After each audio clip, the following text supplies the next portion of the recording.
Olá, seja bem-vindo a mais um pequeno podcast. Eu sou Kelson Lopes. Eu sou Daila Morim. Nós somos 9 apresentadores. Curte, se inscreva e comente e roda a vinheta.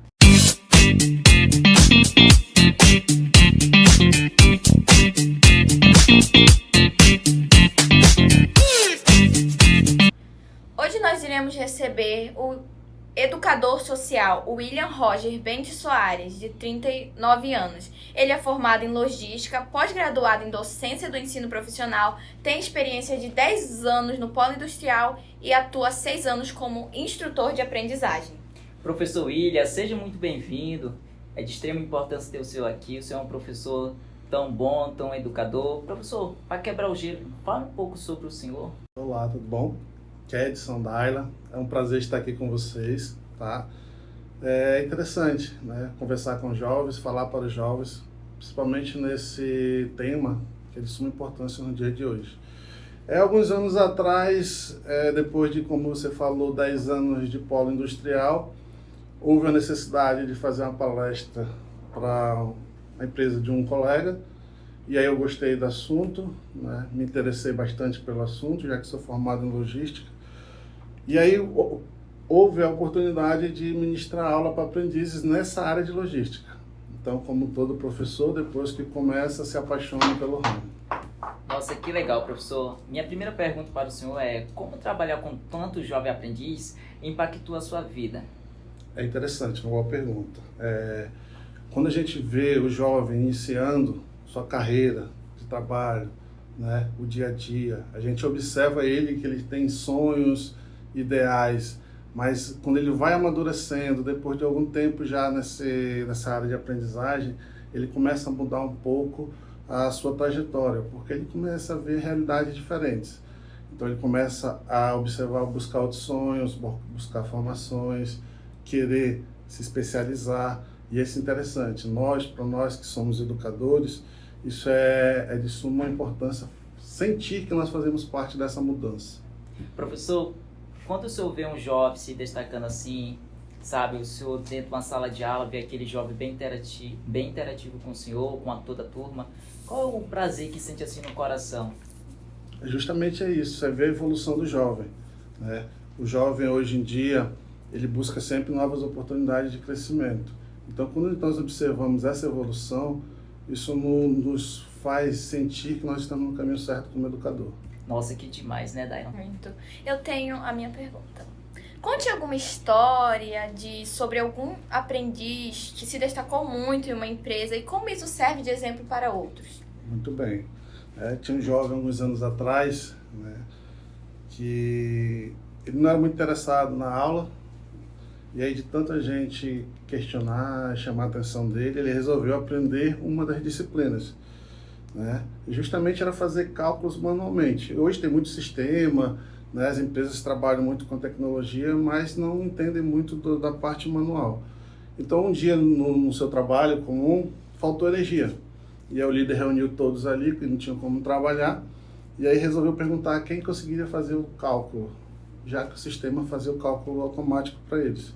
E aí ele, como aprendiz, ali no fundo falou: eu consigo, né? E aí ele fez o cálculo e entregou para o chefe.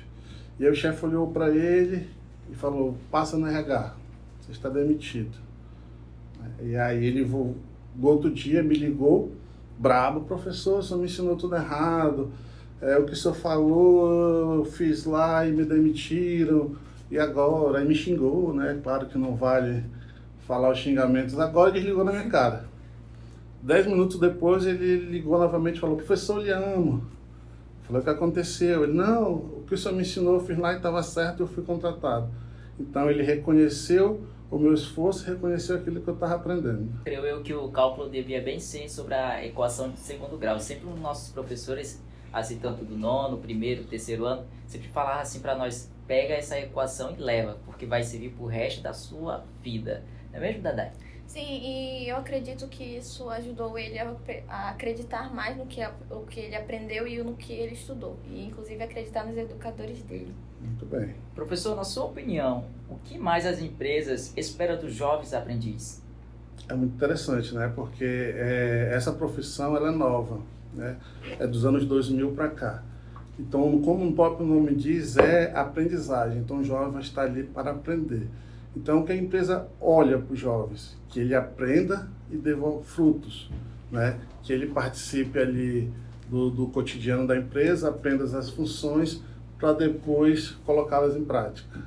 A gente vê sobre a carreira do jovem aprendiz, esse programa que, assim, não é tão novo, mas também não é velho, que até tem lei para acolher o jovem que queira trabalhar, que queira tá se desenvolvendo, sabe, aquela sede de trabalhar hoje em dia. A gente vê que isso é de extrema importância e tem lei, como eu já falei, né, que tem requisito para com o jovem e entre 5 a 10, 15 jovens são contratados. Isso é demais que o jovem de hoje em dia tem esse acolhimento, né?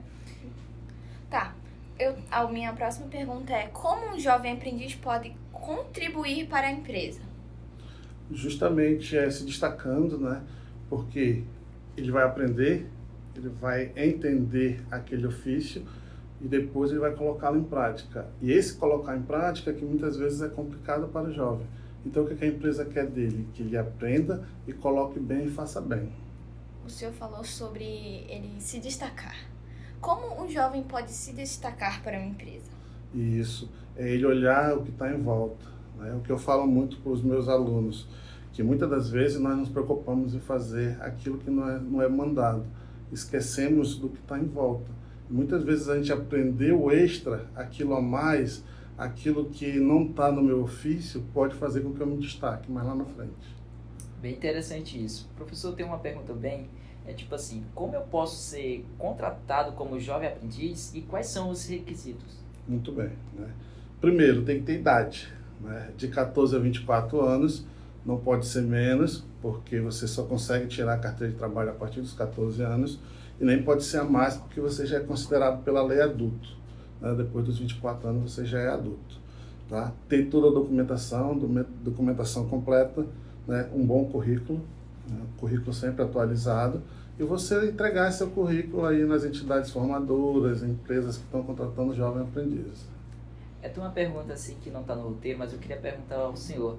Tipo assim, o cara o jovem, no caso, tá trabalhando lá, aí ele tem 18 anos, ele tem facilidade de já logo ser contratado? Hoje, nos dias de hoje, as empresas estão começando a olhar por esse lado. Por quê? Porque o jovem aprendiz ele já está ali, ele já conhece aquela função. Então, ele sendo efetivado pela CLT, ele vai continuar exercendo aquela função.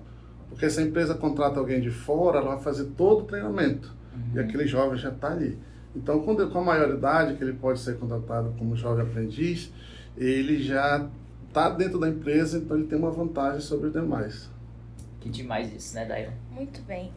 Eu tenho uma dúvida que, inclusive, até lendo aqui, eu também tive bastante dúvida sobre, que como é que funciona uma entidade formadora? Como funciona uma entidade formadora, né? A lei da aprendizagem, ela conta duas instituições como uma base para o aprendiz, que é a empresa no qual ele vai trabalhar, né? Ele vai fazer a prática, ele vai exercer a função dele, e a entidade formadora que vai passar toda a parte teórica para ele. Eu vou dar um exemplo. Um jovem aprendiz é contratado na área de administração. Então ele vai trabalhar ali com administração de empresas, RH, dependendo do setor que ele tiver. E aí ele vai na entidade formadora para aprender a teoria sobre o que ele está colocando em prática. Ou seja, ele vai trabalhar, ele vai ter a prática, a entidade formadora vai explicar para ele por que ele está fazendo aquilo. Porque muitas vezes o jovem, ele sabe o que tem que fazer, mas não sabe o porquê. Muito bem, agora nós chegamos na parte de duas perguntas fixas de todo o episódio do podcast, que são algumas perguntas iguais, são basicamente iguais para todos os episódios de todos os entrevistados. Exatamente, professor, vou começar fazendo aqui. Qual é o seu sonho atual, professor? Pois é, quando a gente fala de sonho é complicado, né?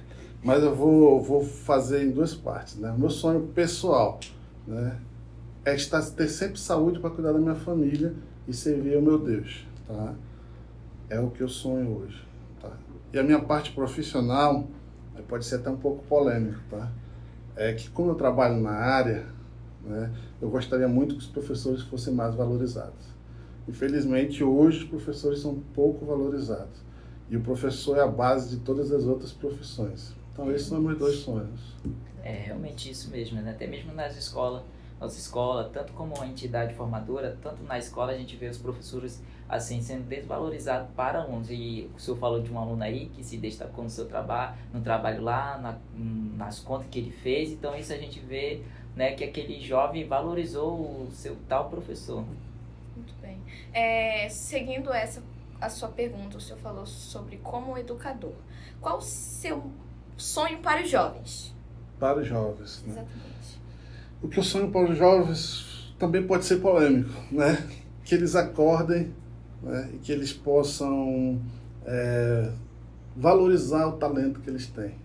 Muitas das vezes os jovens se acomodam no seu mundo, né? E às vezes o seu mundo é muito maior do que aquilo que eles pensam, né? Então que ele se valorize, que ele tenha força, que ele tenha garra e que ele busque aí, porque os jovens é o futuro do nosso Brasil.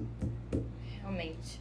Demais. Então, pessoal, você que está nos assistindo, jovem que está nos assistindo, chegou a hora de acordar, se despertar. Professor William, muito obrigado pela sua presença. Pessoal, comente, curte, compartilhe o vídeo e tchau, até a próxima.